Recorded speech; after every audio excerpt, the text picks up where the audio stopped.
tudo bem? Eu sou Ricardo Mitucci e este é mais um Epígrafes. E no programa de hoje vamos falar sobre humor. E para isso, nada melhor do que conversar com um dos mais talentosos humoristas do Brasil na atualidade. Mas como ele não veio... Vai você mesmo. Sim. Como vocês já viram, eu me refiro ao Oscar Filho. Oscar, beleza, como vai? Tudo bem? bem? Joia? Muito prazer, muito obrigado por ter aceitado o meu convite. Tamo aí, cara. Tamo aí. O que quiser falar... Vai ser bom então, já que ele está disposto e de verdade eu acho um dos maiores comediantes do Brasil na atualidade. É mesmo, cara? Eu acho, sou teu fã. Será que o seu leque não tá pequeno demais? Não tá. Tanta gente aí que precisa ver, cara. Eu chorei de rir, aqui é um testemunho, eu chorei de rir, mas chorei muito no seu stand-up. Que legal. Muito, eu e minha esposa, a gente riu, aliás, já fica a dica, entrando no 10º ano essa temporada. Sim, é isso? 10 anos já. 10 anos em cartaz, já fica a dica, o stand-up do Oscar é sensacional. E por isso, para falar sobre todo esse humor que é a marca do trabalho desse fantástico artista... Você gostou mesmo? É sério, cara? Gostei. Sabe por quê? Porque às vezes eu fico pensando assim, stand-up é muito superficial. Eu não sei se eu tinha que falar mais de política. A questão é, como eu fiz parte do CQC e eu tenho um monte de gente que me segue na internet, às vezes eu fico com uma coisa, será que eu não tenho que aprofundar um pouco mais a minha... Entende? Às vezes eu acho que é uma bobagem, uma bobajada só, entende? Eu vou dar minha opinião, já que você está perguntando. Sim. Eu assisti, acho que há uns 3 anos, mais ou menos, 4 anos, a polarização, sobretudo dessa questão política, ainda não era tão evidente quanto mais recentemente. Eu acho que está na medida. Pelo menos para aquele momento estava na medida, quando você falava sobre política, na dose certa. Infelizmente a gente vai falar isso no programa, a gente vive num momento bastante conturbado, de muito mimimi, como dizem alguns. Exato, um patrulhamento excessivo, então acredito que às vezes se você erra na dose, isso acaba jogando contra você. Então para mim, de verdade, pelo menos há 3, 4 anos, quando eu vi, na medida, e é por isso que eu recomendo mesmo, muito bacana. Para falar com o Oscar sobre humor, eu selecionei uma epígrafe extraída do livro O Lobo da Estepe, também disponível com o título O Lobo das Estepes. Não sei se você conhece o livro. É da Marvel, não? Não Esse é da Marvel. Esse é o inimigo do Super-Homem, cara. É de um autor alemão que ganhou o Prêmio Nobel de Literatura em 1946, Hermann Hesse. É um livro, talvez um dos principais livros do Hermann, que diz o seguinte, abre aspas, todo o humorismo sublime começa com a renúncia de se levar a sério a própria pessoa. Fecha aspas. Caramba. Profundo, como é a proposta aí do programa. Sim. E para começar, eu já abro contigo falando o seguinte, perguntando, na verdade, para você o seguinte, Oscar, as pessoas têm se levado muito a sério nos últimos tempos ou nós estamos mais mal-humorados? Difícil, né, cara? Difícil. Eu acho que um pouco dos dois. Eu acho que tem humorista e tem as pessoas que ouvem o humorista falar. Eu acho que o humorista precisa saber falar melhor e quem ouve precisa ouvir melhor também. Tem uma coisa que a gente passa muito que é assim, eu sou humorista, então eu posso qualquer coisa. Eu acho que tem uma responsabilidade sim. Mas, por um outro lado, eu acho que o público também precisa saber até que ponto você criticar um humorista ou não através das ideias dele.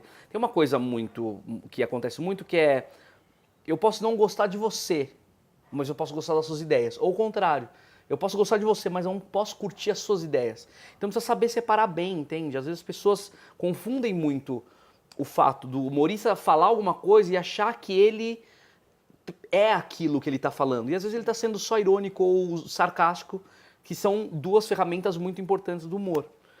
E tem tudo a ver com se levar a sério. Porque se você se leva muito a sério, você começa a achar que o que o outro está falando é muito sério também, entende? Então você confunde um pouco o que a pessoa está querendo dizer, onde ela quer chegar. Porque o sarcasmo e a ironia usam disso para você chegar num lugar um pouco até mais longe, entende? Então eu acho que tem muita coisa aí. Tem a ver com maturidade, tem a ver com estrutura emocional, tem a ver com muita coisa. É difícil responder isso. Sim. E uma rápida contextualizada, antes de avançarmos, O Lobo da Estepe foi originalmente publicado em 1927 e conta a história de Harry Haller, Um homem que vive um conflito interno por não se adaptar à vida e aos valores da sociedade. O cara é um cara meio esquisito. E durante essa jornada dele em busca de autoconhecimento, ele revela-se fruto de uma existência plural. Uma hora ele se percebe homem, uma hora ele se percebe um lobo da estepe. Um cara mais selvagem, mais recluso.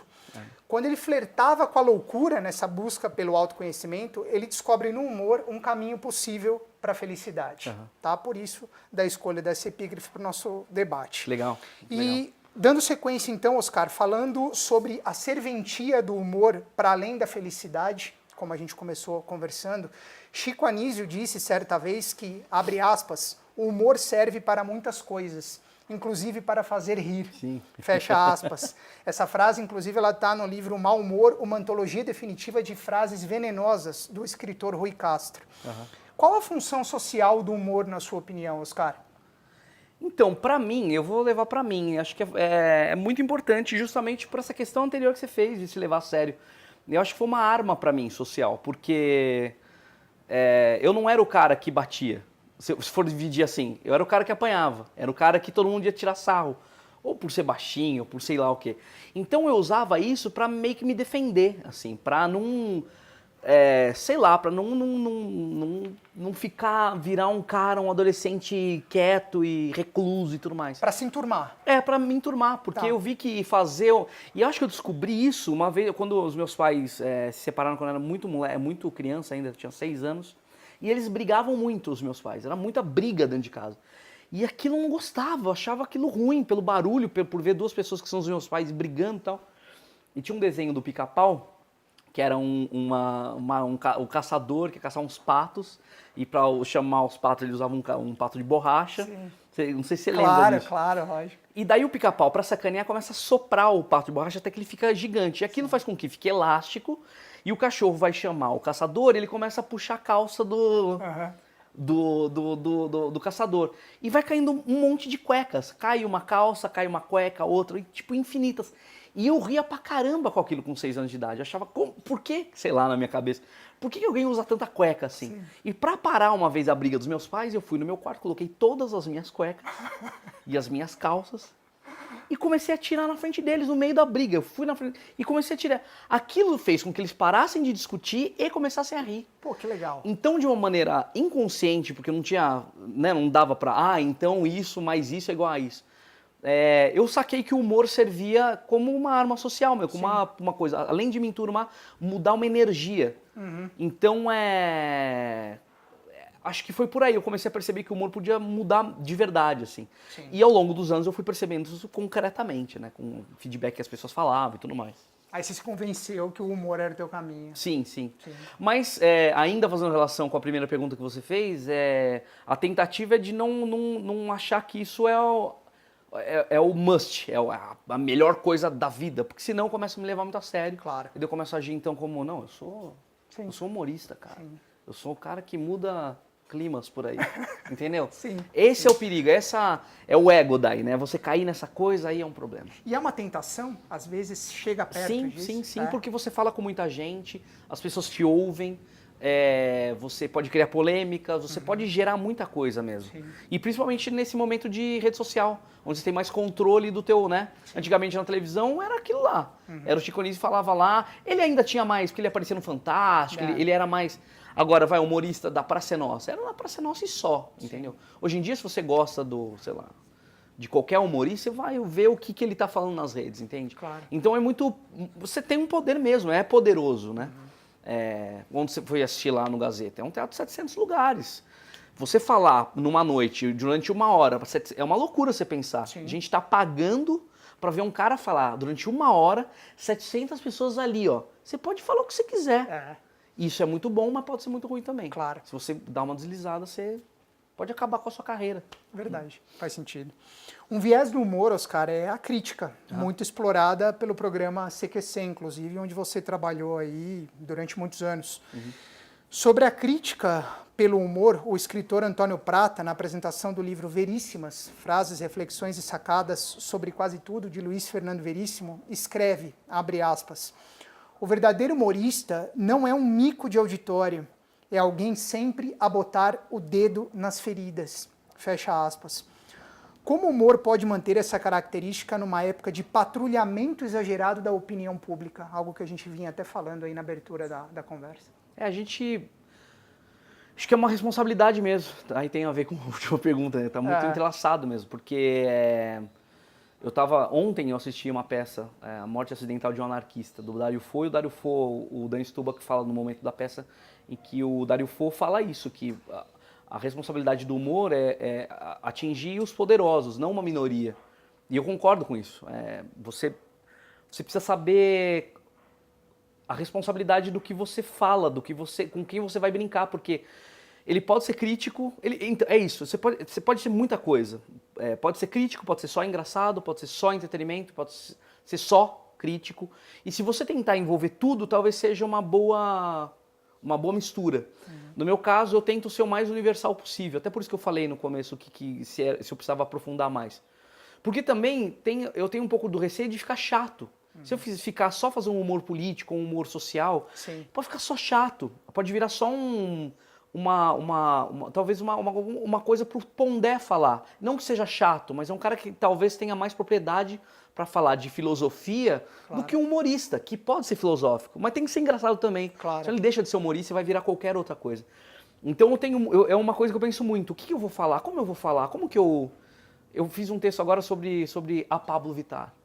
A minha tendência é sacanear esse Pablo Vittar. Porque é homem, pô! Entende? Eu posso cair nessa. Mas por que não respeitar isso, entende? Claro. Por que não assumir e agregar isso pra minha... Ao invés de criticar? Porque eu posso criticar outras atitudes ali dentro, entende? Sim. Do que ela faz, o que deixa de fazer, entende? Então, é tão complicado mesmo, porque tem muita coisa mudando muito rápido, entende? Eu respeito ou não o gênero que ela se propõe a ser. Eu brinco, porque daí entra em sexualidade. Eu brinco não com o Tami. Será que se eu fizer uma piada de negro vai ser bom? Será que eu vou agregar alguma coisa hoje em dia? Mas é só piada. É só piada mesmo? Se eu falar da loira burra, será que já não há, além de tudo, não é ultrapassado? É misógino, mas não é ultrapassado? Não é uma coisa muito anos 70, 80? As pessoas vão rir, mas as pessoas vão rir de peido também. Será que eu quero fazer as pessoas rirem de peido? Ou será que eu posso dar uma etapa a mais no meu discurso? São coisas que eu tô falando porque eu penso mesmo, sabe? Eu falo, cara, o meu último texto que eu fiz agora, que eu acabei de soltar na internet, é do Stephen Hawking. Será que eu vou zoar um cara que é tetraplégico, que tem um problema que é a esclerose? Será que eu vou zoar ele? Ou será que eu vou sacanear coisas que ele fez em vida? É possível fazer piadas com ele? Eu vou sacanear Jesus Cristo? É bom eu tocar em religião? Tá, mas até onde? Porque tem uma coisa também, que é aquilo que tem a ver com a primeira... não pode sacanear Jesus. Não pode. Tem coisas que você pode. Acho que nenhum assunto é intocável. Acho que você tem que ter respeito também em como você vai entrar nesse assunto. Na abordagem. Exatamente. Faz todo sentido com a próxima pergunta que você está dizendo. Nossa, é incrível isso. Super relacionado. A preocupação em montar o roteiro. Numa entrevista sua para a Rolling Stone em 2011, você declarou que o humor sempre... Você foi atrás, hein? Faz parte do trabalho. Você declarou que o humor sempre anda muito perto do limite das pessoas. Sim. E é muito do que você está falando agora. Qual o limiar entre bom humor e bom senso, sobretudo em períodos como os que a gente vive hoje, né, dessa questão do politicamente correto, do excesso de patrulha na internet? Qual que é o limiar de bom senso e bom humor? Acho que a gente só descobre quando ultrapassa mesmo. Não dá pra se pré-determinar. Porque se você pré-determina, você nunca vai chegar perto do que você pode fazer. Você fala, eu nunca vou fazer tal coisa. Talvez é bom você fazer tal coisa. Você acaba se censurando antes de tentar, pelo Exatamente, menos. porque você não sabe o que vai ser. Quer ver um exemplo? Na minha vida mesmo. Quando eu nasci em Atibaia e eu estudei teatro lá, e é uma cidade interior, portanto, não que toda cidade, mas eu tinha uma visão muito limitada do que era ser ator. Eu via a Globo, eu falava, talvez seja bom trabalhar na Globo, que é a maior empresa de televisão. Então, se eu fizer filme também vai ser bom, porque fazer filme é bom. Acho que novela e filme era o que eu tinha. Quando eu vim para São Paulo, comecei a estudar, comecei a ver outras coisas. Abriu minha cabeça. Falei, cara, olha, tem humor. Nunca imaginei fazer humor exatamente. Nunca tinha pensado? Acho que viver disso não. Tá. Eu lia Shakespeare, eu estudava Nelson Rodrigues, eu via esses caras. Pra mim era mais ou menos isso, entende?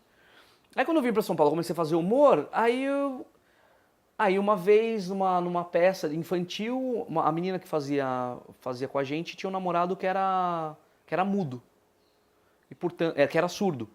Então, portanto, ele não ouvia, não falava direito. Daí eu falava, cara, como que eu vou fazer essa peça pra esse cara agora? Virou pra mim o foco. Tinham 200 pessoas na plateia, eu falei, é esse o foco. Eu quero que ele entenda. Aí eu comecei a lembrar do Chaplin, do Buster Keaton, e falei, eu quero fazer pra esse cara então. E ali mudou pra mim a relação de como é interpretar. Então já mudou um pouco o que eu já pensava quando eu saí. Nisso eu caí no stand-up, que caí no CQC, que era jornalismo com entretenimento. Um negócio que eu nunca fosse. Se eu me limitasse e falasse, eu nunca vou ser jornalista, eu nunca vou trabalhar na televisão, a não ser que seja ser ator de novela, eu não estaria conversando aqui agora com você sobre isso, entende? Sim. Porque minha vida teria tomado um outro rumo. Então acho que o limite você só descobre mesmo quando você ultrapassa. E às vezes você nem sabe que está ultrapassando. Entende? Porque isso que a gente está falando de feminismo ou de sexualidade, então você às vezes não sabe. Eu não sei o que é ser um travesti. Sim. Entende? Como que eu posso, então, se eu for querer falar desse assunto, até para aprender, talvez eu passe algumas barreiras e alguns limites. E talvez até desrespeite. Uma coisa é você desrespeitar sabendo, consciente. Outra não. Então, aí que tá. Ih, passou o limite, eu não sabia. Calma aí, não tinha uma placa pra mim, 80 por hora, daqui, entende? Então acho que é isso que a sociedade é. Você vai testando e experimentando as coisas. Mas já houve ocasiões em que você acabou, pelo menos na sua avaliação, que você acabou ultrapassando esse limite e de repente caiu numa polêmica com seguidores, com a opinião pública, pelo menos que você se recorde, e aí serviu como experiência para você, falar, bom, numa situação similar eu vou segurar a onda porque aqui é um limite, aqui eu percebi que há um limite. Acho que com o tempo todo quase, na verdade. Quase o tempo todo, você vive nesse limiar. Porque senão não dá, acho que a arte é isso mesmo, entendeu? Sim. Você fazer arte é tentar chegar, qual que é, até onde eu posso ir? É uma brincadeira meio de criança, não bota a mão no fogo senão você vai queimar. Até onde eu posso botar a mão então? Sim. É bem isso mesmo, sabe?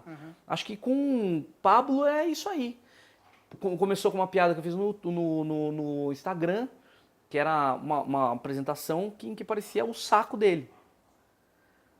Aí eu, cara, é um saco. É um saco de um cara. E é um saco bem liso. Eu falei, vou brincar com isso. Aí eu coloquei, a minha frase foi, pros que adoram procurar pelo em ovo, tá aí. Cara, a galera caiu matando em cima de mim. É mesmo. Veja bem, eu não falei, ser viado é uma merda. Claro. Viado tem que morrer. Eu não Claro. fiz nada disso. Eu fiz uma coisa que tá no inconsciente das pessoas. O nego acabou comigo. Você está sendo homofóbico. Aí eu chamei todo mundo, deu um monte, deu, sei lá, 40 mil visualizações, eu chamei um por um. Então me explica por que eu tô sendo homofóbico. Chuta quantas pessoas vieram falar comigo? Pouquíssimas. 2. E uma delas trocou conversa mesmo. Com argumentação. Que foi uma mulher, não foi nem um homem, não foi um gay, não foi um trans, não foi um travesti. Foi uma mulher. Ah, eu acho que você passou dos limites por conta disso, disso, disso. Mas isso daí talvez não acha porque seja um preconceito seu e não meu, porque eu não brinquei com condição nenhuma dele ou dela. Inclusive, eu falei ela. Sim. Eu tô respeitando a maneira como ela se colocou. Não, tá, entendo, mas não sei se eu concordo. Mas é isso, a vida é isso. Claro. Essa conversa que a gente tá tendo, não é pra no final a gente se abraçar, talvez a gente discorde. Claro. Talvez você fale assim, os caras não concordam com o que você tá falando, e o Ricardo também não. Sim. E é isso, a gente não precisa sair de foice por conta disso. Claro. É isso que as pessoas precisam saber, que a troca de conversa, a troca de ideia é isso. Isso é viver em sociedade. Exatamente. Respeitar a opinião do próximo. Exatamente. Também, né? Perfeito. Essa via aqui, não concordo que ela tenha que ser 80, tem que ser 120, se ela tá boa. Mas a sociedade, que eu vou fazer o quê? Vou lutar contra? Mas eu posso falar sobre isso, né? Claro. Então... Perfeito.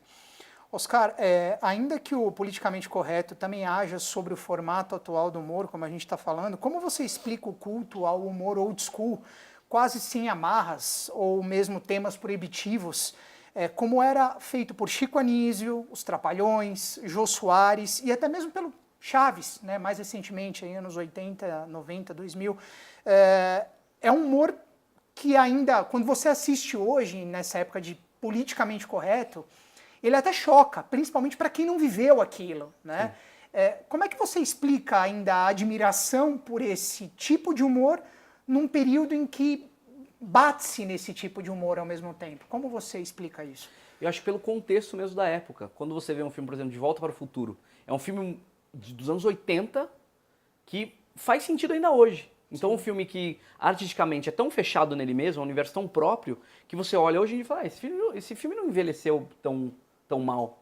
Aí você olha Star Wars e fala, pô, eles podiam ter melhorado um pouquinho os efeitos especiais e tal, mas pra época tá bom, entende? Então agora quando você, por exemplo, se você assiste Trapalhões, fala, pô, era muito engraçado na época ninguém... Porque o contexto da época era esse, acho que as pessoas não tinham amadurecido tanto em relação ao humor, tanto em relação ao artístico mesmo, entende? Sim. Era a única coisa que tinha na televisão praticamente de humor. Os Trapalhões era praticamente a única coisa que todo mundo via, né? Talvez a Praça é Nossa também. Mas nesse estilo, eu digo, de humor. Então Mas hoje, desculpa te cortar, mas Sim, hoje sim. você acha que seria aceitável, por exemplo, o Mussum falando de cachaça? Não seria. Não seria. Mas o que eu tô falando, pelo contexto. Hoje em dia o contexto não é esse. E a nossa briga, por exemplo, dos humoristas de hoje, e talvez até de outras pessoas, em falar, mas antes podia, por que agora não pode? Porque o mundo mudou. Claro. Porque as coisas acontecem, a gente tá falando de humor de 30 anos atrás. Claro. Então assim, você também ficar nessa, não, mas... Cara, o mundo mudou. O que você pode tirar desse mundo, extrair desse mundo novo agora? Claro. Entendeu? É isso. Tinha Ney Mato Grosso na época, hoje tem Pablo Vittar. Levando as devidas proporções, Sim. São duas pessoas que defendem mais ou menos o mesmo viés, entende? Na época você brincava com o Ney Mato Grosso. Se eu for brincar com o Ney Mato Grosso hoje, talvez as pessoas... Quem é? Claro. Entende? Então, acho que tem um saudosismo também, até que vem dessa coisa dos anos 80, os anos 80, as brincadeiras, o que passava na televisão. E acho que tem isso com o humor também. Então, eu particularmente acho que pode dar um passo além. Era muito legal, eu me divirto. Acho engraçadíssimo quando o Mussum tá com um pé de pato, o Didi olha e fala assim, ih, seu pé cresceu porque é preto. Eu acho demais. Mas, tipo, eu vou fazer isso hoje, sendo que a questão negra evoluiu pra caramba, eles têm muito mais voz. Claro. E eles me fizeram entender também o que é essa luta, entende? Não cabe. Hoje não cabe. Exatamente. Sim, você vai concordo. vendo... É retroagir, talvez, fazer piada disso. Aí vira uma molecagem só. Eu falar, fazer piada aqui de preto, porque falar de preto é engraçado. Pra quem? Talvez seja, mas será que eu quero atingir esse público ou quero atingir o outro público, entende? Eu quero que as coisas evoluam também, então, né? Claro, perfeito. Ai, falou preto, entende? Tem todas as questões, é negro, é preto. Calma, vamos com calma, gente, porque senão tudo não pode. Deixa o cara falar, depois a gente vê. Sim. E o humorista tem que saber que tem uma consequência também. Sim. Oscar, a gente está falando do humor anos 80, 90. A propósito, naquela época os programas de humor ocupavam boa parte da grade de programação da TV brasileira, né? Você falou, os Trapalhões talvez fossem a principal referência de humor mesmo, mas você chegou a ter aí Chico Anísio, você chegou a ter Jô Soares, o próprio Chaves começou nos anos 80, né? No SBT. Algumas novelas, inclusive, elas tinham humor como fio condutor, né? A novela exato, era uma novela de humor. Hoje, na TV aberta, o que se observa são talk shows conduzidos por humoristas e algumas novelas com núcleos cômicos nas suas tramas. Sim. Por outro lado, a TV fechada passou a ser a casa de séries cômicas, programas de humor em geral, como você mesmo, né, no Multishow. E a internet se consolidou como um berço de inúmeros nomes da comédia, do humorismo. Como você explica esse movimento? Por que, de repente, não mais na TV aberta? Não tem mais espaço para eles? Ou é um pouco dessa questão de contexto da época, como você vinha falando?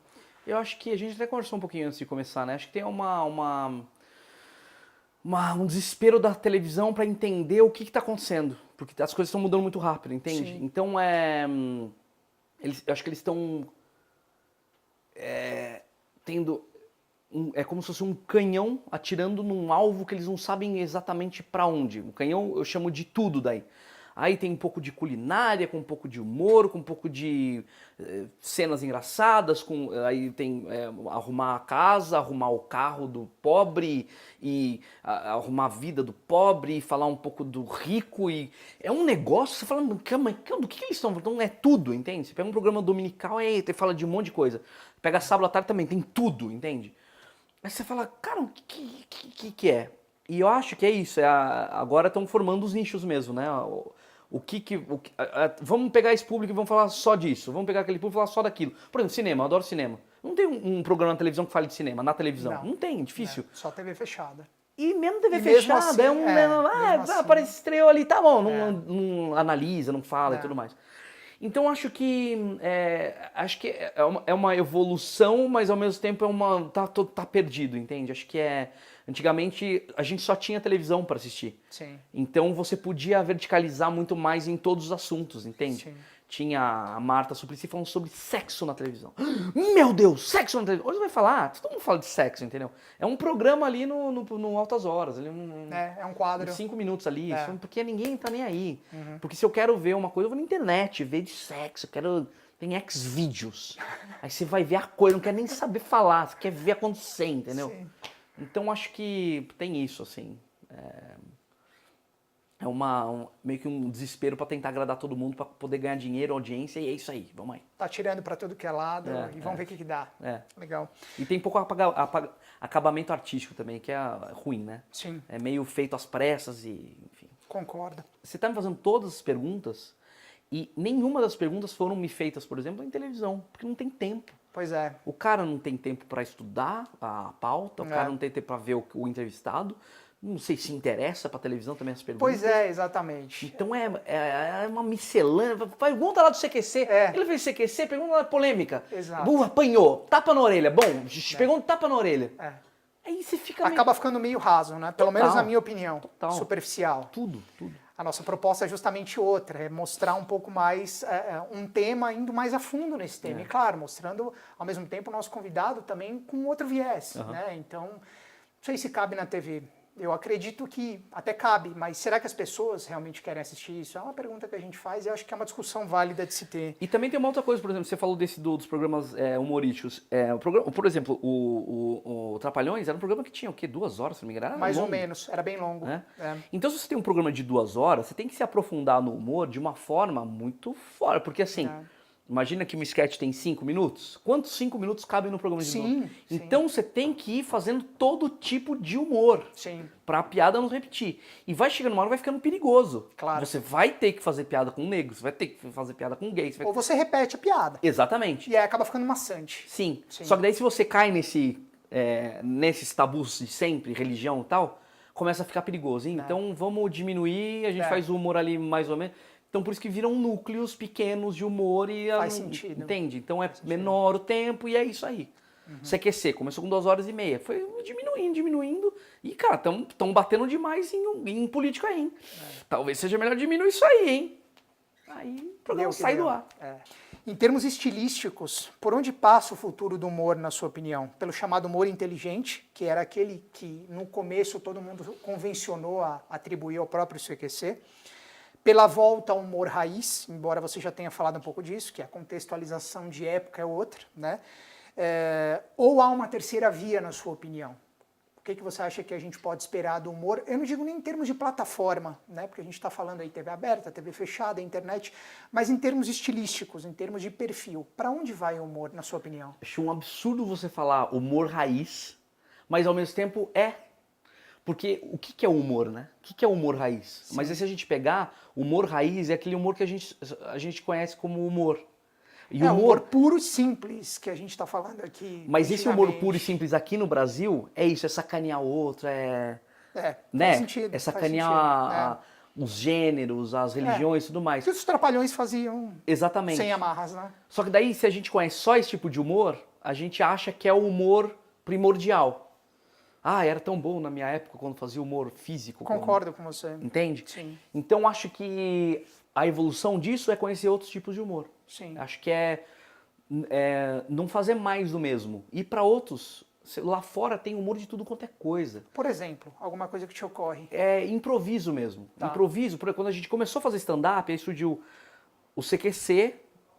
Aí as pessoas foram entender, mas de onde vem esses caras? Do stand-up. Aí eles quiseram, então, mas tem mais coisa então rolando no cenário teatral. Sim. Aí foram atrás do improviso. A própria Band teve o É Tudo Improviso, Exatamente. com o Márcio Balas, que era um programa muito bom pois também. Revelou gente que até tá na Globo hoje, inclusive. Pois é. Você acha que é um caminho, de repente, para televisão também, para internet? Então, mas daí eu percebi que regrediu. Ao invés de, agora vai aparecer um monte de estilo de humor. Não. Que, por exemplo, o humor mais sarcástico, mais irônico, ou humor negro, ou humor, sei lá, tem vários tipos, sei lá.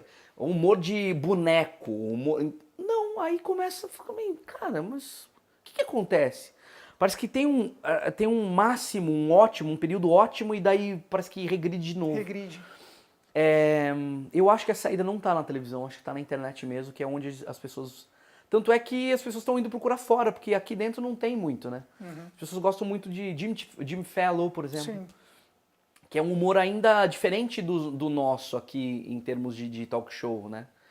Tem o John Oliver, que é um humor que o Duvivier tentou fazer até na Fox, mas as pessoas ainda não entendem aqui, porque não tem estofo político e intelectual mesmo para entender a parada, entendeu? Sim. Eu mesmo fico pensando, por exemplo, você pega o Bill Burr, que é um humorista americano, stand-up, ele tá no Netflix. O humor que ele faz, cara, é muito bom. Só que aqui não, ainda, porque você precisa, voltando lá na primeira pergunta, você precisa ter estofo para ouvir. Sim. Se ele começa a falar assim, Jesus Cristo, e não, vai falar de Jesus, desligo. Não, mas calma, ouve o que o cara tem para falar. Vai até o fim, pelo menos. Então é difícil responder isso, porque eu acho que precisa passar por uma educação de... E quando eu digo ouvir, é maluco também, porque a gente sempre ouviu, né? Acho que é o primeiro momento que a gente tem de ouvir e falar. Sim. Só que, voltando ao que meu pai falava, eu falava, caramba, olha, eu tô virando esse cara. O meu pai dizia isso. Mas ele fala, a gente tem duas orelhas e uma boca pra quê? Pra ouvir mais. E pior que é verdade, cara. Faz sentido, né? Ouve primeiro, antes de emitir uma opinião. A gente já quer. E o verdade. mais louco é que a opinião nem é nossa. A gente ouviu de orelhada, É, entendeu mais ou menos e replica. concordo contigo. Você não lê, você não estuda. Mas o que ele quis dizer com aquilo que ele falou ali? Não entendi. Esse humor que ele tá falando, o que ele quer dizer? Ele tá sendo sarcástico? Eu bato muito nesse sarcasmo e na ironia, porque nego leva a sério. Sim. Pega ao pé da letra, não pode. Você não pode levar um humorista a sério. Não tem como, É o entende? que a gente começou falando, né? É. Tá certo. Então acho que o futuro do humor é fazer as pessoas ouvirem. Eu acho que não só do humor. Em tudo. Seria bom se fosse o futuro das relações sociais. Exatamente, Porque é. eu concordo plenamente com o que você está dizendo. Eu acho que hoje muito se fala, pouco se ouve, tem-se opinião para tudo. É quase um editorial isso, mas é o que eu penso. Porque às vezes a opinião nem é sua, você replica aquilo que você ouviu e a coisa não evolui. Uhum. Porque acho que a evolução vem da reflexão, Sim. né, do debate. Sim. E pouco se tem. Tem-se o ódio, tem-se a polarização, mas pouco de debate realmente. Pelo menos essa é a minha opinião. Quer ver um exemplo? Por exemplo, a gente foi muito criticado porque a gente deu voz ao Bolsonaro. Uma das críticas do CQC era, vocês inventaram o Bolsonaro. Aí um dia eu parei e falei, mas por quê? Qual é o problema disso? Não, porque não tem que dar voz para um cara desse. Olha esse cara que ele fala. Você dá voz para ele, criam monstros. Falei, eu acho o contrário. Porque daí, senão, a gente começa a censurar o que a gente acha que é errado. A gente tem que ouvir sim, sabe por quê? Porque daí a gente vai saber replicar, inclusive. A gente só pode ter o poder de argumentação, de conversa, com quem a gente ouve. Senão vira uma ditadura também. Um outro exemplo uma vez eu vi uma entrevista do Crivella no Jô Soares, e o Crivella estava defendendo que a Lei Rouanet deveria ser usada também para igrejas. Que eles deveriam ter o direito de pegar dinheiro da Lei Rouanet para construir igreja. O Jô ficou puto. Não, porque não sei, porque é um absurdo. Mas você não acha que não sei o quê? Olha, Jô, eu vejo. Não, porque se você perceber bem, isso. Não é? Então, Jô, mas. Não, porque. Jô, você tá me perguntando 3 vezes, isso não me deixa responder. A plateia, que era do Jô, começou a aplaudir o Crivella. Por quê? Porque o Jô não teve a paciência de ouvir o cara num talk show. Que levou a sério demais falar, entende? Então, assim, se você não ouve, você não sabe quais são os pontos fracos, onde o cara tá errando na argumentação. Claro. Se você for na emoção e querer bater no cara porque tá errado, aí você entra em certo e errado, parece um absurdo mesmo você fazer isso com Lei Rouanet. Mas deixa o cara falar. Pra ele mesmo, no judô, fiz judô. No judô é isso. Aproveita a mãe do cara pra derrubar ele. É exatamente isso. Ouve primeiro, antes de querer falar, entende? Você concedeu uma entrevista ao portal Imprensa em 2014, na qual declarou que gostaria de ter um programa de entrevistas.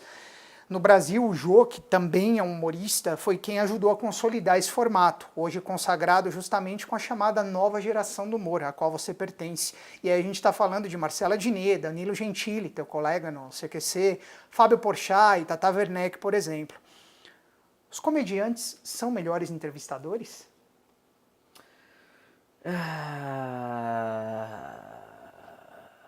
cuidado que você pode comprometer ao entrevistador deste programa.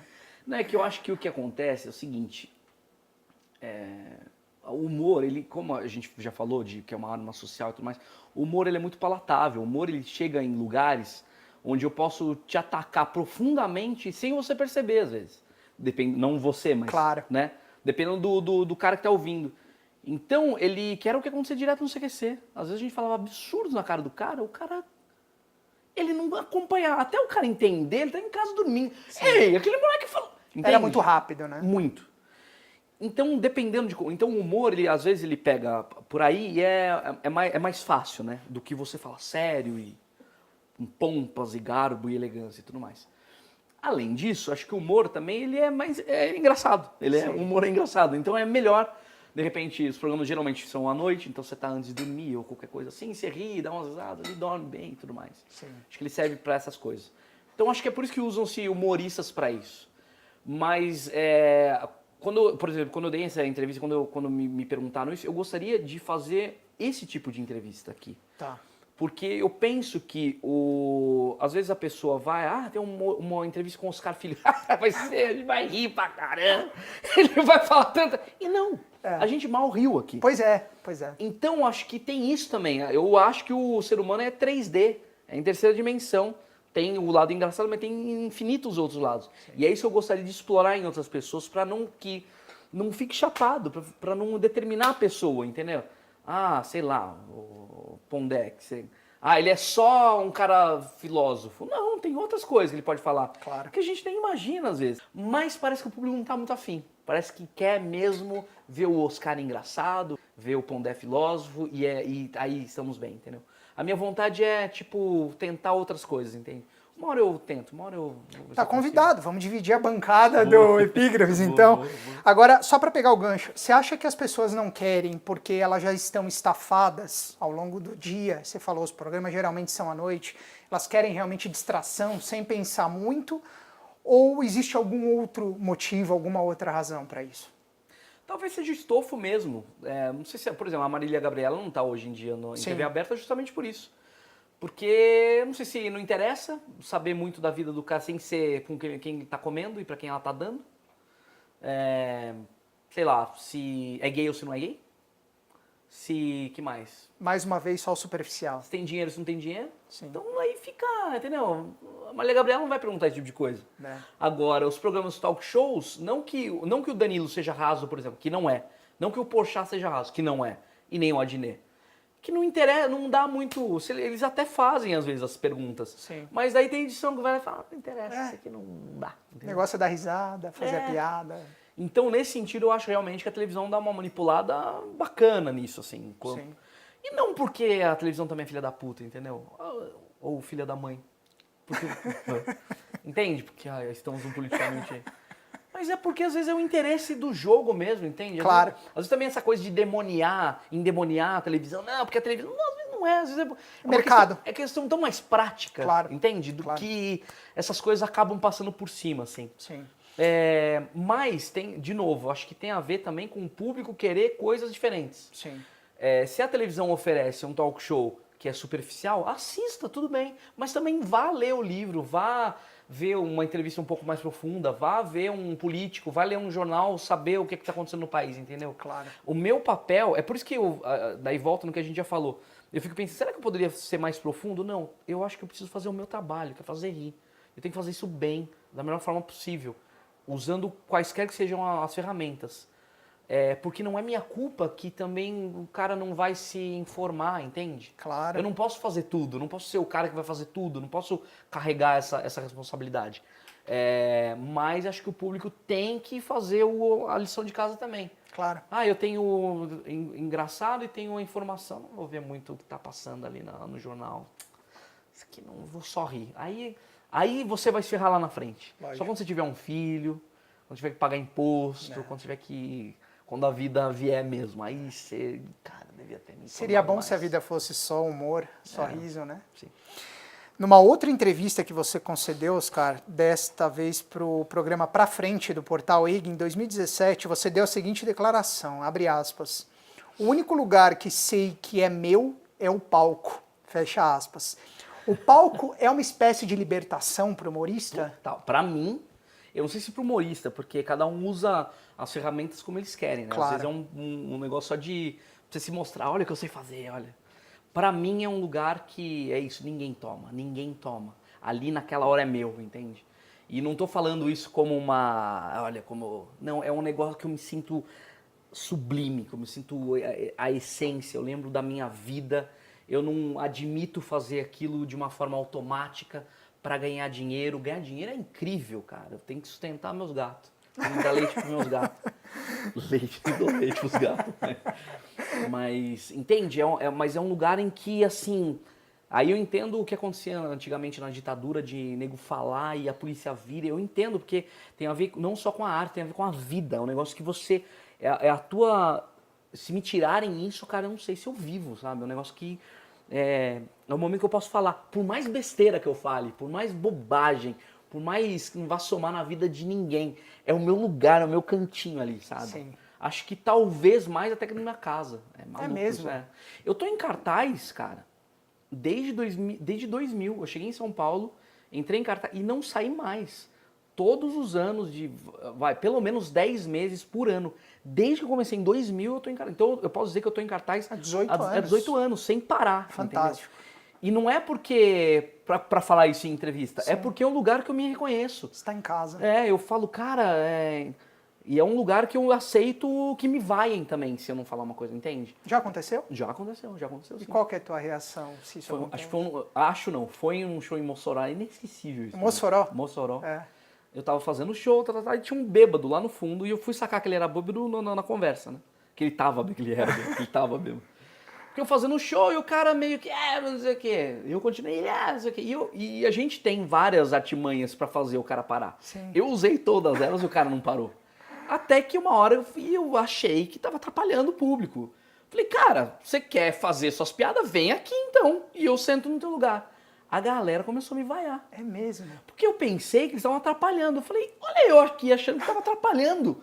Que vocês pagaram pra me ver. Eu pensei que vocês estavam... Então, foda-se. Então vamos continuar essa merda. Aí a galera aplaudiu. É maluco, vai entender, cara. Né? Não dá pra entender. Vai entender. Não dá pra entender. Não dá pra entender. Legal. Ai, esse cara é muito Mas bom. ele subiu pro palco ou não? Interagiu? Daí Aí ele parou. Aí ele parou. Acho que alguém deu uma cutucada nele. E aí o cara Talvez tenha parou. sido a minha maneira de falar. Talvez Sim. tenha ter... Porque tem isso também, né? Se você desce do salto e fica putinho, se leva a sério, Sim. o nego percebe. Fala, Claro. ei, cara... Pega leve, né? O cara tá bêbado, você vai levar a sério, entendeu? Sim. Pode ser isso, pode ser a minha maneira que falou. Então, já fui vaiado, já tem isso no meu currículo. Já que a gente está falando de palco, falando especificamente sobre stand-up, o comediante Bruno Motta, que é um dos pioneiros do stand-up no Brasil, ele diz que, abre aspas, o bom stand-up é aquele tão bem escrito e preparado que parece improvisado.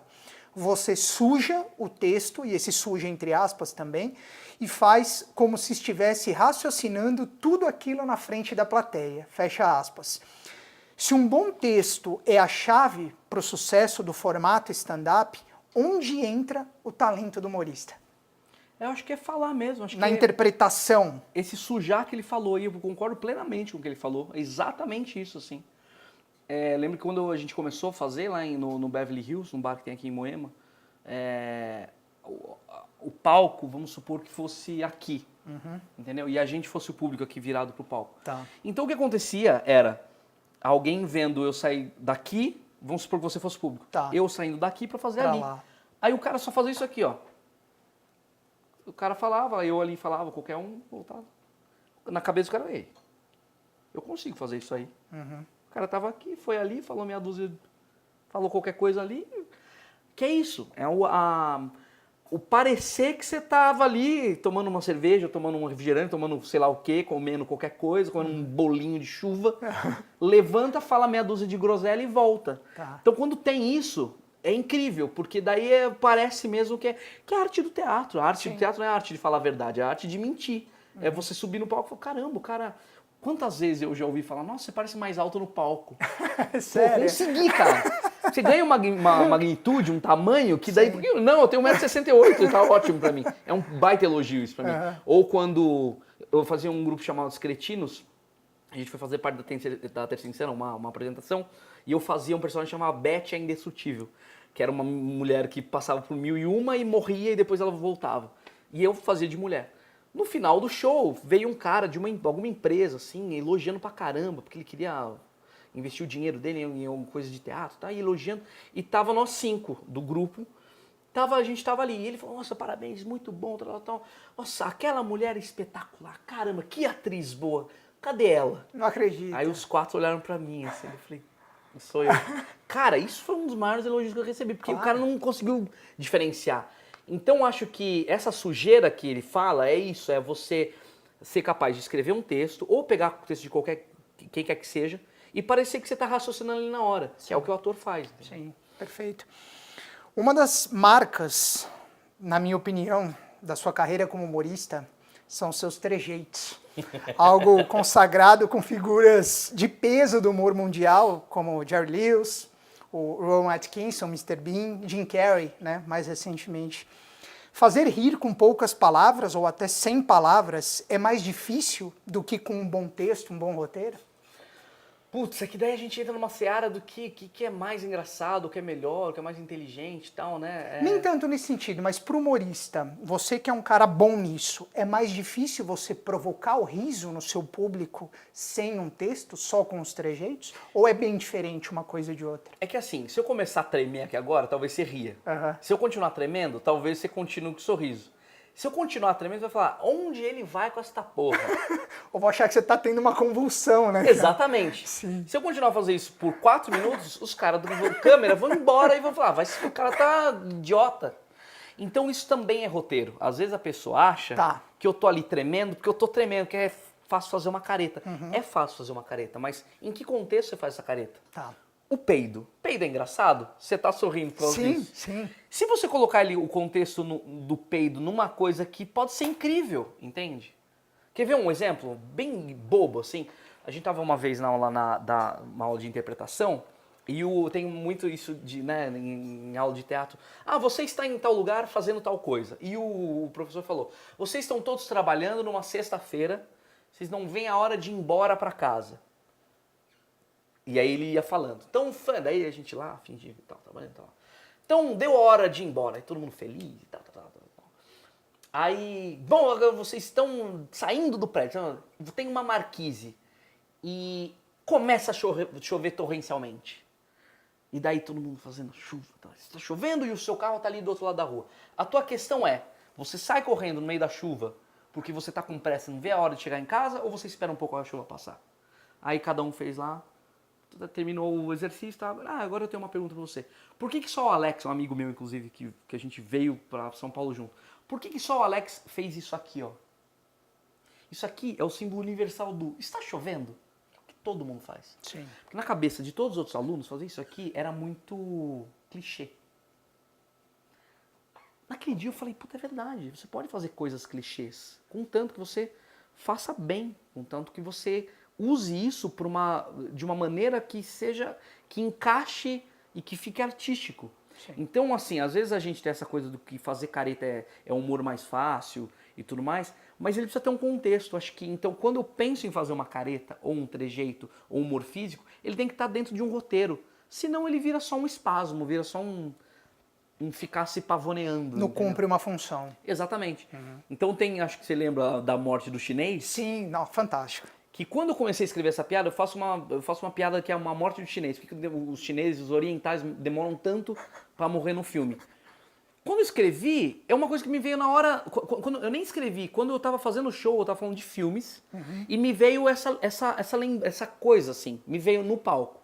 Nossa, já perceberam que os chineses demoram muito para morrer? Eles ficam horas ali agonizando e morrem. Nossa, né? E seguia pra próxima piada. Quando eu cheguei em casa, eu falei, putz, aquilo que eu falei pode ser que role alguma coisa que é verdade. Acho que eu vou fazer ele. Uma encenação. Aí no outro show eu fui fazer, e rolou, só que eu fiz mais curta. E teve um show que eu falei, vou ficar aqui 15 minutos fazendo, porque tá rolando, entendeu? Então, até você modular e achar uma coisa. Então isso também é roteirizado, né? Se eu fosse fazer... E chinês morrendo, hein? Aí, não entendi. Porque pois é. Então acho que tem a ver com isso também. E se você pega todos esses caras que você falou, todos eles estão roteirizados.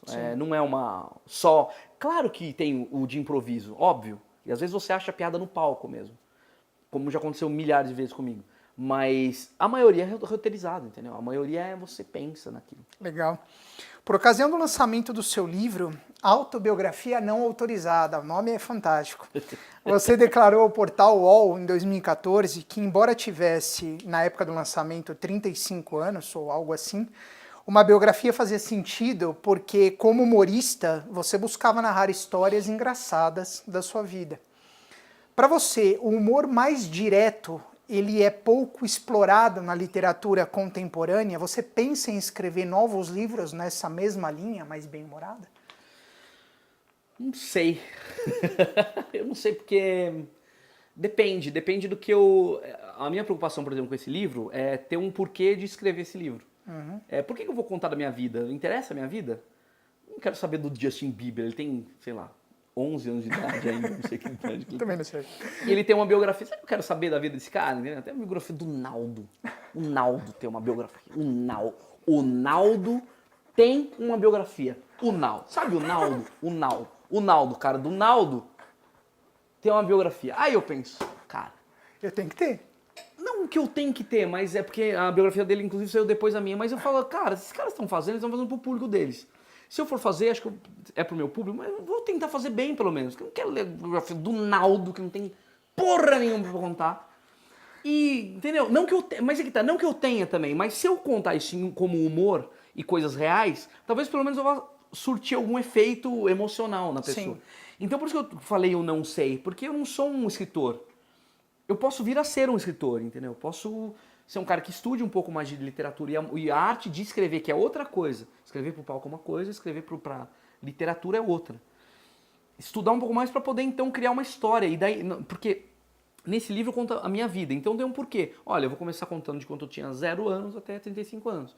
Tem um porquê disso, entende? Que é o que eu faço no stand-up. Então Sim. tem tudo a ver. Sim. Agora, criar uma história, talvez sim. Tem umas histórias que passam pela minha cabeça, mas elas estão muito mais em forma de conto, não de história, não de, sei lá, um romance engraçado, entende? Não sei, então eu não sei. Eu tenho vontade, porque também é um outro tipo, um outro exercício de humor, mas não tenho nenhum projeto, não tem uma coisa que eu quero contar essa história. Como eu fiz 2 perguntas em uma, só voltando então, você acha que há espaço para o humor na literatura contemporânea? Eu acho que esse humor que eu fiz no livro ali, eu não sei nem dizer se eu vi em outros... Acho que o único livro que eu vi é o do Maurício Meirelles, que eu nem lembro o nome do livro dele. Sacanagem, trabalhou com o cara. Não, e pior que eu escrevi o prefácio dele. Eu não lembro. Nunca vou te chamar para escrever prefácio do meu livro.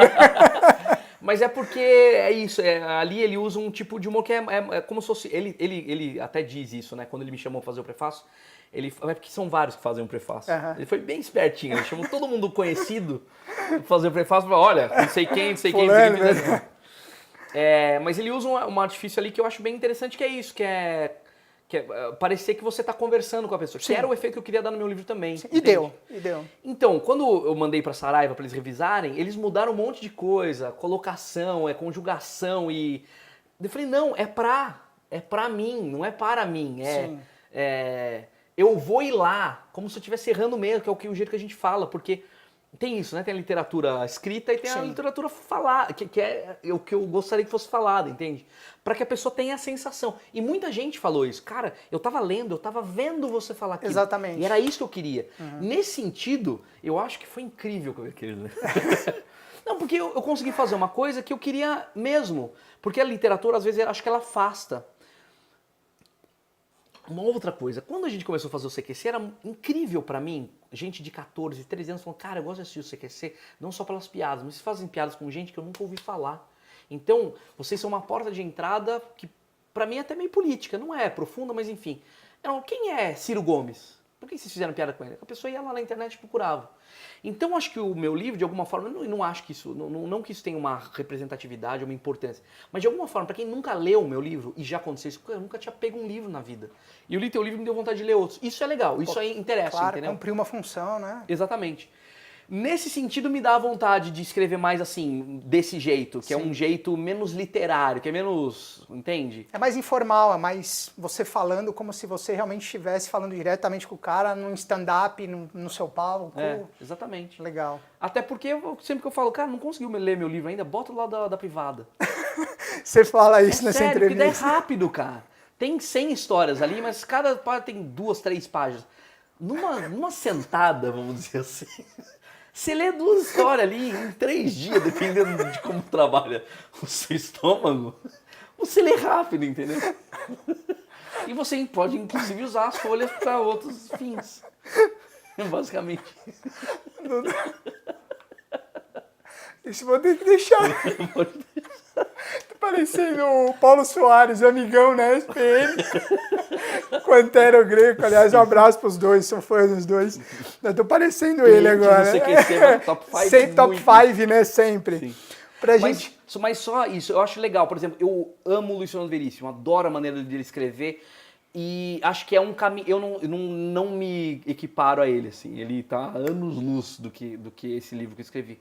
Mas é uma maneira. Eu aprendi a ler com ele, eu acho. Que legal, somos dois. Eu li muito revista da Mônica e tudo, mas livro, acho que eu comecei com ele. Quando eu vi pela primeira vez um conto dele, e falei, cara, esse cara escreve de um jeito que me remete. E não é. Por exemplo, Saramago, que é um cara que também me coloca onde ele quer colocar. Eu acho que a escrita dele é mais difícil, mas também é possível para quem está começando, vamos dizer assim, a ler. Mas o Luiz Fernando Veríssimo, ele juntava 2 coisas, que era escrever bem, várias coisas, escrever bem, com humor, me colocando na situação, me fazendo me transformar no ambiente. Então, é um cara que eu li todos os livros dele. De um jeito muito acessível. Por isso que ele remete você à história mesmo. Você se sente personagem da história. Né? Faz muito sentido o que você está dizendo. Mas é muito difícil escrever, né, cara? É muito difícil porque demanda tempo, demanda criatividade. E no final de tudo, você atrás de uma editora que vai te cobrar 90% do seu trabalho. Do preço de capa. Fica 10%, cara. Viver disso realmente é... Cara, é impossível. É um hobby, não dá pra falar, que... Eu espero que um dia ainda se torne uma atividade profissional, porque sou escritor também, mas eu concordo com a tua leitura de mercado. De fato, não somos um país de poucos leitores, ao contrário do que muita gente imagina. Claro, poderíamos ler muito mais, mas eu acho que, como você mesmo colocou, quando você se propõe a lançar um livro e percebe que algumas pessoas que não tinham o hábito da leitura passaram a tê-lo, criaram esse hábito com a tua obra, ainda que você não tenha tido pretensões literárias, né, no sentido literal da palavra, você cumpriu a função, né, como escritor, como autor. Então, acho que isso é muito importante. Claro, viver disso é difícil? Mas tem um lado apaixonante da história, né? Talvez não vai ser a tua atividade número 1, mas por que não tê-la? Por isso que eu te fiz essa pergunta, tê-la aí como uma atividade secundária, né? Ou no seu caso, talvez como um hobby, tendo tempo para isso. Então, é que também a gente está num momento também louco, né? Se você entra numa, sei lá, na livraria da cultura, você vê aquela quantidade de livros, meu Deus do céu, por que estão escrevendo tanto? Aí você vê esses nichos mesmo. As pessoas estão escrevendo para ficarem, para ser também, eu acho, um institucional. Faz sentido. Entende? Por exemplo, eu no CQC, fiquei conhecido e tal. Daí tinha meu show, que é uma coisa... Daí quando eu falei que eu escrevi um livro, um monte de gente falou assim, mas você vai fazer um institucional? Você vai usar isso como uma marca para você se divulgar mais? Eu falei, não, porque eu tô tentando ter um acabamento. Eu não tô falando que o livro é incrível, ou que ele é ótimo, que ele é genial. Nem sei se é mesmo. Para mim, me satisfaz. Para a qualidade artística de escrita que eu tinha na época. Não sei como seria hoje. Mas eu tentei fazer aquilo da melhor forma possível, mesmo, entende? Não foi para fã. E nem usei ghostwriter, porque, mas quem escreveu? Eu falei, que eu escrevi, cara? Lê que você vai ver que eu escrevi. Os caras vinham fazer perguntas sobre o meu livro e não tinham lido, cara. Então lê primeiro antes de falar do ghostwriter, entendeu? Claro. Não foi o Chico Xavier que escreveu o meu livro. Ele sim é o ghostwriter. Eu vou voltar aqui, Paulo Soares e Antero Greco. Pra gente fechar esse ótimo papo, por mim eu seguia, cara, mas pra gente poder fechar, há uma frase atribuída ao escritor Vladimir Nabokov que diz o seguinte, abre aspas, uma boa gargalhada é o melhor pesticida que existe. Fecha aspas. Rir ainda é o melhor remédio? Eu acho que sim. Eu não. Aliás, eu precisaria me aprofundar um pouco mais nesse assunto. Eu fiquei sabendo há muito pouco tempo que o. Que legal, esqueci o nome do cara. Gente, cara. Psiquiatra, cacete. Fodão. Gente. Brasileiro? Não. Gente. Quando eu falar, você vai falar. Não, não sei se eu esqueci o nome desse cara. Jung. Freud? Freud, olha como a vida é maluca. E veio Yang ainda, cara. Olha a referência. Não é Jung, é Yang. Yin e Yang, aquelas bolas. Não nada a ver. Pode deixar, viu? Não precisa Tudo cortar. bem, tranquilo. Quando eu fiquei sabendo que o Freud tem um livro sobre o riso, sobre o humor, eu fiquei, cara, eu preciso ler esse livro. Eu queria saber mais os efeitos. É porque não me interessa efetivamente, né? Porque Claro. não é o meu trabalho trabalhar com humor. Mas você vê o Pat Adams, por exemplo, que mostra que o riso é uma maneira de você. Eu imagino que sim. Eu não posso dizer cientificamente como Não, reage, né? nem é esse... Não, mas eu gostaria, inclusive, até para poder responder com mais propriedade, entendeu? Sim. Mas eu imagino que sim, porque eu já ouvi várias vezes em final de show. A última vez foi isso. Eu fiz um show, a pessoa falou: poxa vida, meu pai estava com câncer, eu estava numa semana de merda, eu estava mal, não queria sair de casa, entrando em depressão, todo mundo me convidava para um monte de coisa, e me encheram o saco para vir no seu show. Eu vim falando: tá, vamos lá. E por 1 hora e tanto, 1 hora e 20, você me fez esquecer dessa condição e eu tava só aqui nesse lugar. Isso já é incrível pra mim, sabe? Quando a gente fala do livro, que a pessoa fez entrar, ou que a gente fez piada no CQC, que fez a pessoa uma porta de entrada pra política, ou o meu show, nesses momentos eu me levo aí um pouco a sério e falo: pô, isso que eu faço tem alguma importância pra alguém, pelo menos, entendeu? Claro. Eu lembro que uma vez na minha vida, quando eu era criança, eu falei: se eu puder fazer uma pessoa rir todos os dias, pra mim vai ser um ótimo final de vida quando eu fizer todo o resumo mental. Eu falo: pô, todo dia eu consegui fazer alguém rir, assim. Então, acho que é o melhor remédio pra mim. Se é pras pessoas, eu não sei. Mas pra mim, funciona tanto fazer quanto rir. Alivia, pra mim, alivia demais a alma, assim. Por isso que eu fico chateado quando tentam burocratizar demais o riso, sabe? Sim. O que é humor, se é certo, se é errado, limite, blá blá blá. Cara, só ri. Se deu vontade de rir, se não deu, segue a vida. Claro. Não burocratiza o negócio, não problematiza. Não fica achando, só continua a viver, cara. Tem tanta coisa mais séria por aí. Concordo contigo. Oscar, foi um prazer. Valeu. Adorei. Também. Como falei no início, sou fã realmente do seu trabalho. Ri muito no seu stand-up.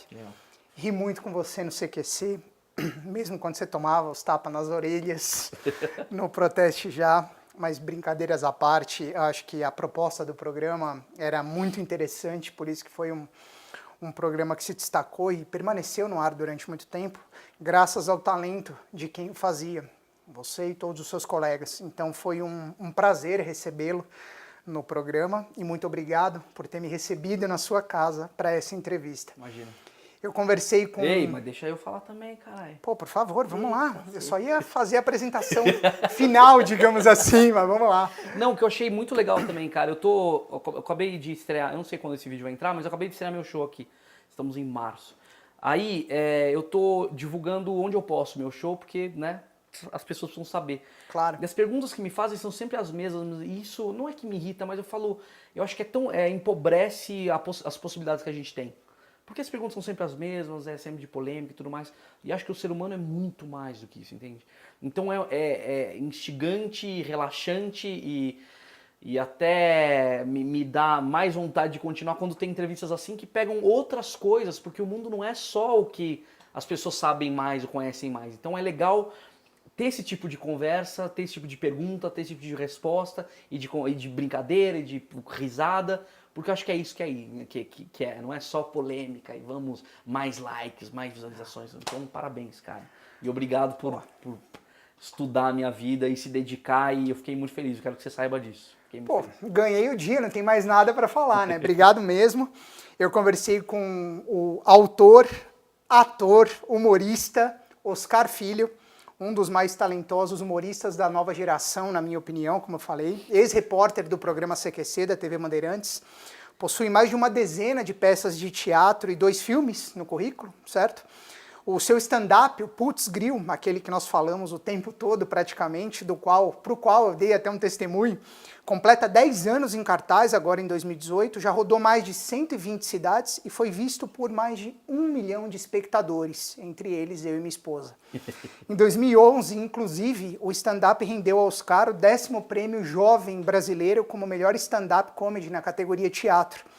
Para mais informações sobre a carreira e os trabalhos de Oscar, até para saber onde ele está estreando aí, como ele falou, não deixe de conferir o site do Oscar, no oscarfilho.com.br, o endereço está aparecendo aqui embaixo. E se você gostou dessa entrevista, assim como eu gostei, eu peço para que você curta e compartilhe esse papo. Vamos levar essa conversa, vamos levar esse talento do Oscar para mais pessoas na internet. Não deixe também de acompanhar o meu trabalho nas mídias sociais, no Facebook, no Twitter, no Instagram.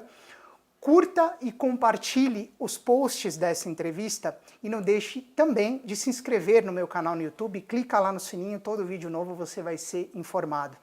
Aproveite ainda para acessar meu site, o endereço também está aparecendo aqui embaixo, para conhecer o meu trabalho como escritor, autor dos livros Histórias Quase Verídicas e Órfãos de São Paulo. Eu tenho certeza que você vai gostar. Então é isso, nós nos vemos numa próxima edição do Epígrafes. Um grande abraço e até lá. É nóis!